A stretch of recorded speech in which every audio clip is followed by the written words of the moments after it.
Hello, everyone. I'm Stephen West. This is Philosophize This. Quick address I want to give here to the fine people that support the show on Patreon. First of all, thank you. Patreon is the only way the show keeps going. Second, if you didn't see the post I made on Patreon, I wanted you to know that I'm fully aware of the economic uncertainty that's going on in the world right now. I actually made an executive decision to just not be paid for last episode because of it. But I wanted to ask you for a personal favor. What I never want is for anyone to give any monetary support to the show if they aren't completely comfortable giving it. Totally understandable that these weird times might make some of you out there feel uncomfortable. I get it. I'm in the same boat. But that said, we've been growing this Patreon for close to 4 years now, I think, and it's been a slow build. What I want to avoid is people being charged at the beginning of next month and there being some massive drop-off that sets the show back a couple years just because we all don't know what's going on or when it's all going to go back to normal. Here's the favor I want to ask. If you're thinking about canceling your subscription temporarily during these times, please consider instead going into your Patreon settings and changing the number of donations this month to 0. And you can do that month after month for however long until we know where the economy's at. Thank you for whatever you can do. Today's episode is part 2 on the work of Isaiah Berlin. I hope you love the show today. So if there's a way to sum up the end of last episode that can get us started in the right direction this episode, it's to say that to the philosopher Isaiah Berlin, these attempts all throughout history to create systems of values based on a single criteria, to synthesize multiple different systems of values into one universal system, these have all been grounded in an assumption spanning across the entire history of human thought that there is a single correct answer to any question you can ask, that there's a clear methodology we can use to get us there, usually reason or revelation, and that once we find these answers, they're going to fit neatly into a single overarching system, a cohesive worldview that fits together like some sort of cosmic jigsaw puzzle. Now, all of this is to say that Isaiah Berlin wants to set his sights on the long tradition we have in the West of using monism to develop systems of thought that use a single ultimate criteria for determining the truth about political or moral values. Let me say that again because it's important. The use of these systems to determine the truth about moral or political values is one of his primary concerns. This is a dangerous game we've been playing, and it's had bloody consequences throughout the 20th century. And his response to monism comes from the thinkers of the Counter-Enlightenment, something he calls pluralism, or the idea that when it comes to values, there are multiple different ends that people can arrive at using the exact same process of rationality, and that both conclusions can nonetheless be intelligible and rational simultaneously. The complexity of human experience makes questions of political or moral values destined to have blurry answers. The values of a person or culture are extremely complicated. They overlap. They contradict each other. They're situational, inconsistent. The values of people are often what he calls incommensurable. Now, let's talk about that big word incommensurable and give some real-world examples for why he thinks this is the way things are. Classic example that's used here to introduce this concept is the relationship between mercy and justice and how it can seem deceptively simple when we think about it. Now, there being a sense of mercy in the world and there being a sense of justice in the world are both important values that a person or culture can prioritize. But consider the fact that in practice, these two values of mercy and justice can often butt heads competing when trying to be considered at the same time. Consider for a second a real-world example where these values interact. The easiest one is to think about a hypothetical criminal justice system. Now, there are examples out there of people that find themselves in trouble, who are otherwise good citizens, who made a fleeting poor decision in a moment, and as people, we might value there being some sort of mercy exercised in this case. We don't want the book thrown at everyone. We don't want to bury every person under the jail that makes a mistake. And here's the important part. For a person to come to this conclusion would be entirely rational. Now, on the other hand, there are examples of people out there that are clearly hurting the people around them. These are the people the criminal justice system is designed to rehabilitate. And you could easily find people who have a strong set of values that think these sorts of people should be punished to the full extent of the law. There are people out there that value a strong implementation of the virtue of justice. And once again, it's important to note, this would be an entirely rational conclusion for someone to arrive at. Well, Isaiah Berlin might ask, which approach is better? Say we're creating a hypothetical criminal justice system. Should that system go for mercy at all costs or justice at all costs?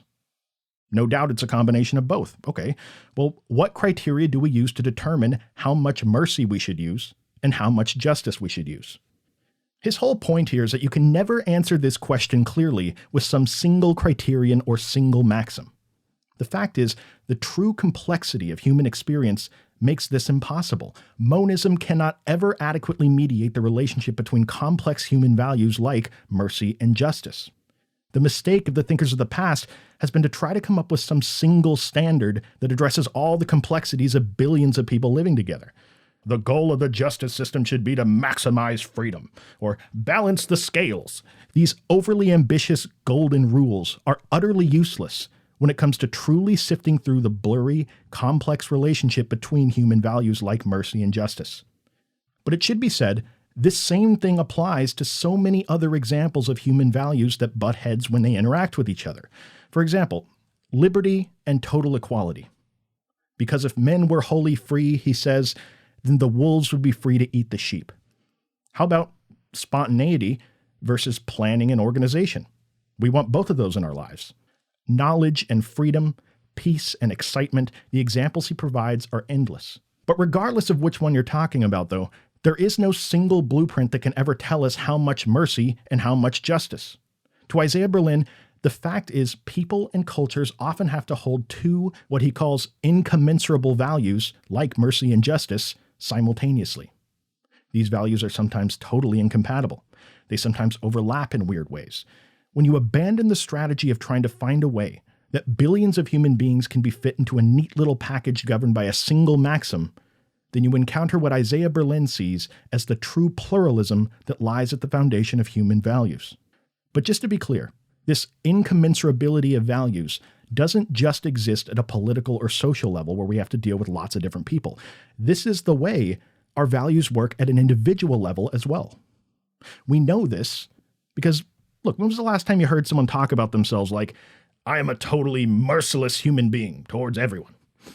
But you'd be equally hard-pressed to find someone that describes themselves like, well, shucks, I don't care about justice at all. I think everybody should just get away with everything all the time.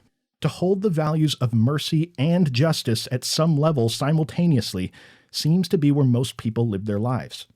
You need to if you're going to have any level of nuance to your thinking at all. And the most under-nuanced approach to thinking in the history of the world is monism. So this is why any attempt to distill the true plurality of human values down into a single maxim always fails miserably in the long run. Some ultimate rule that everyone should follow. Do not unto others as you would not like done unto you, right? Or some overarching theory of billions of people. There's winners and losers in this world. Human values, especially when it comes to our values in action in the political realm, are never that simple. There is always a balance we are trying to find with our values between certain polarities. And it's important to clarify here that this is not just a problem that Isaiah Berlin had with the Enlightenment. If that were the case, he might be lumped into a group with the many anti-Enlightenment thinkers throughout the 20th century, several of which we've already talked about on this show. What makes Isaiah Berlin truly special is that his more fundamental problem was with monism. And that was a legacy of our thought that he still saw all around him in the thinkers of his time. Interestingly, even the ones that were railing against the Enlightenment. Perfect example of this was his early work where he took extreme issue with the logical positivists. So if you remember from our episode on the logical positivists, they were an early 20th century group that were practically defined by their opposition to metaphysics. They were critical of the Enlightenment in the sense that they were trying to correct what they saw as the primary mistake of the Enlightenment. Philosophers using reason to arrive at all sorts of conclusions in the realm of metaphysics that ultimately amounted to unverifiable speculation. To them, this is how rationality could have ever gotten us so far off track in the first place. So their solution to this was to triple down on verificationism, or the principle of verification, or the idea that something is meaningful or can reasonably contribute to knowledge only if it's verifiable. This took the form of a priori and a posteriori propositions, and we've explained them so many times, I'm not going to waste your time with an explanation here. Just go back and listen to the episode if you need it. But the larger point he'd be trying to make here is that this is yet another example, to Berlin, of trying to come up with a single strategy for determining the validity of human thoughts or affairs. And he gives many different examples of this in his critiques of the logical positivists. One of the more famous ones is, let's say that it rained yesterday. Well, the fact that it rained yesterday is not something that is verifiable. There's no a priori deduction we can do to prove it. There's no way we can go outside and immediately experience the fact that it rained yesterday empirically. Switch the example to it rained 10 years ago if it helps. So the fact that it rained yesterday or 10 years ago is not verifiable. But nonetheless, the fact that it rained yesterday is true. And that information could be extremely meaningful to our lives as people and informing our decisions. The problem here to Berlin was monism. The problem was the logical positivists trying to reduce humanity to a single principle. Had they taken a more pluralistic approach, who knows what they could have done. Now, a common rebuttal to Berlin has always been that pluralism is really just relativism in disguise. Remember thinkers like Leo Strauss, who talked about how because modernity focuses so hard on being value neutral when trying to understand the world, the end game every single time was going to be some form of relativism, historicism, nihilism, scientism, some way to remove values from the equation altogether, or give ultimate authority to some area of society, science or economics, to determine our values for us. So something people have said about Berlin is that pluralism is not anything new, just the classic, well-known rebuttal to the Enlightenment naively trying to use reason to arrive at values. But remember how we began this two-parter. Berlin was setting out to find a bridge between nature and culture, between, as it were, the strategy of the Enlightenment and the strategy of these early 20th century thinkers, to be able to clearly define the lines of which aspect of our values are human nature, and which of them can be explained by culture or the place we happen to have been living in history. This is why Isaiah Berlin is not a relativist. He believes that there are certain values that are common among all people, regardless of culture. He lays out his basic argument here in his book, The Crooked Timber of Humanity. And he begins by referencing a couple common passages from the history of philosophy that have been classically used to justify arguments of pure relativism or pure historicism. And then he goes on to give a clarification that explains his position. Quote, "It is true that a sophist quoted by Aristotle thought that fire burns both here and in Persia, but what is thought just changes before our very eyes. And that Montesquieu thinks that one should wear warm clothes in cold climates and thin garments in hot ones, and that Persian customs would not suit the inhabitants of Paris. But what this kind of plea for variety comes to is that different means are most effective in different circumstances towards the realization of similar ends. This is true even of the notorious skeptic David Hume. None of these doubters wish to deny that the central human goals are universal and uniform, even though they may not be necessarily established a priori. All men seek food and drink, shelter and security. All men want to procreate. All men seek social intercourse, justice, a degree of liberty, means of self-expression, and the like.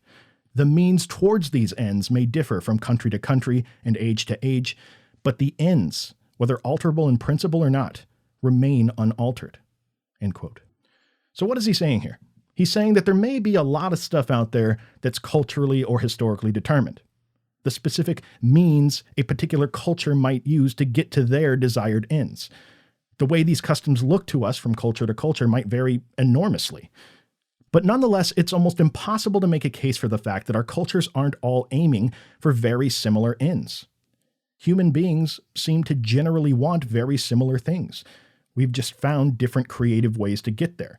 And those specific ways will vary based on the culture that you happen to be born into. Now, you may hear that and think that he's making just some very basic statement that all cultures are different and we all want to eat, sleep, and have a sense of freedom in our life. But there's actually multiple layers to what he's saying here. This is pluralism applied to the relationships that exist between different cultures. The true significance of what he's saying here is that there's no way you can use rationality to arrive at some superculture that's better than all the other cultures out there. But this is so often the subtext that's present when people have conversations between cultures, and within cultures for that matter.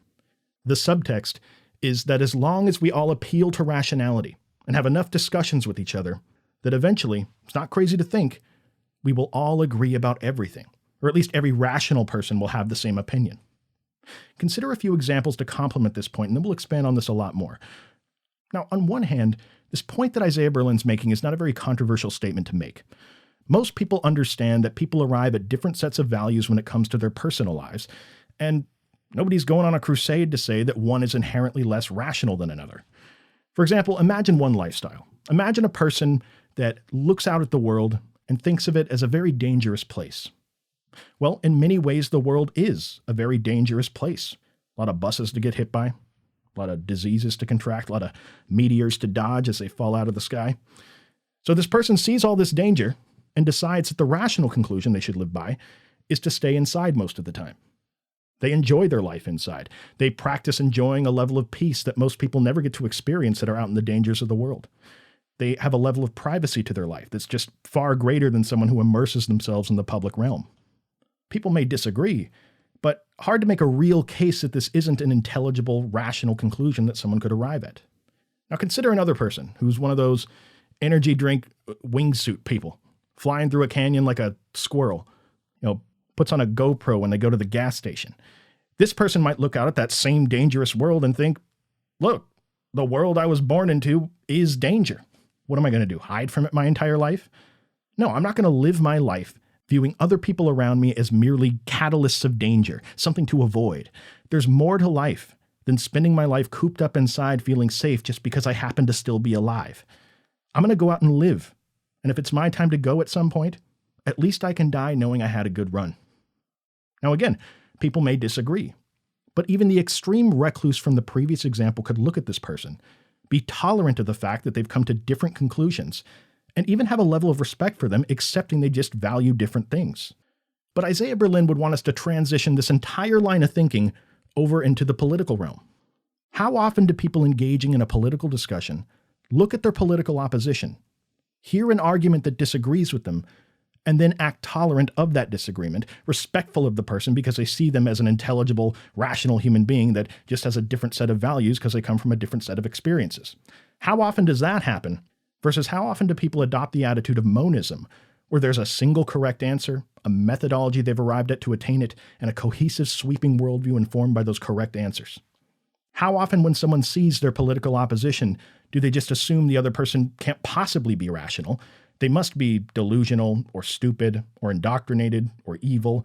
They must be one of these things because if they were rational, they would agree with me. Well, come on, Berlin. That's obviously different. Someone wants to sit inside all day or jump out of an airplane. They're not hurting anyone but themselves. When it comes to political issues, there are innocent people potentially getting hurt in the balance. None of this is to say that we should all be holding hands singing campfire songs together all day. Isaiah Berlin makes it very clear. We're going to have political disagreements, heated ones. We're going to embark on intense political campaigns to try to win the hearts and minds of people towards our own set of values. The question is not whether or not we should disagree. The question is whether or not, when you disagree, you wouldn't feel all that bad putting a bike lock in a sock and beating someone over the head with it at a political rally because they're part of some evil herd of sheep that disagrees with you. See, the change from monism to pluralism is subtle. It changes the way you view people who disagree with you.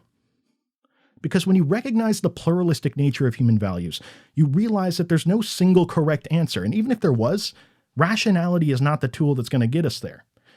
The idea that if only we have more rational discussions about things, eventually everyone rational will agree on the same values, is a misunderstanding of what rationality is producing for us. Rationality is just utterly incapable of solving all the problems that can exist between cultures that value different things. One example Isaiah Berlin gives has to do with religious differences.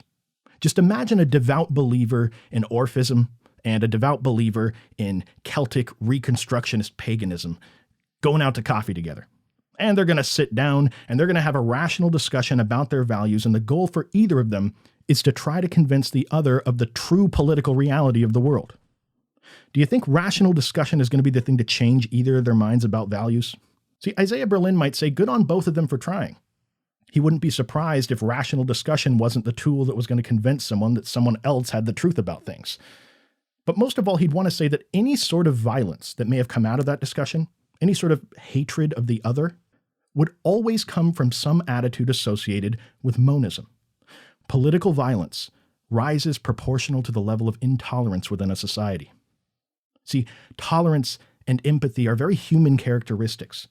Berlin goes so far as to say that people that lack the ability to be empathetic, serial killers and the like, seem to lack something crucial about what it is to be human. We should make it a big priority. And just as we would do well to look at other cultures that disagree with us Have a bit of tolerance for them, and try to relate to the common humanity that exists between us. Try to understand why they believe what they do based on their own unique past. We would do just as well to treat fellow members of our society with that same respect, even if they disagree. Because so often, what seems on the surface like a totally different set of rituals between cultures ends up being the same, very human, moral intuition manifesting itself in two different ways. And this even happens all the time between people of the same culture who claim to hold very different views. There's a TED Talk that was done by Jonathan Haidt in 2008 where he gives an example of this. Take the very human value of purity.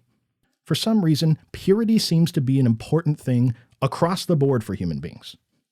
But even within the same culture, you might see one type of person that deeply values purity in a religious sense.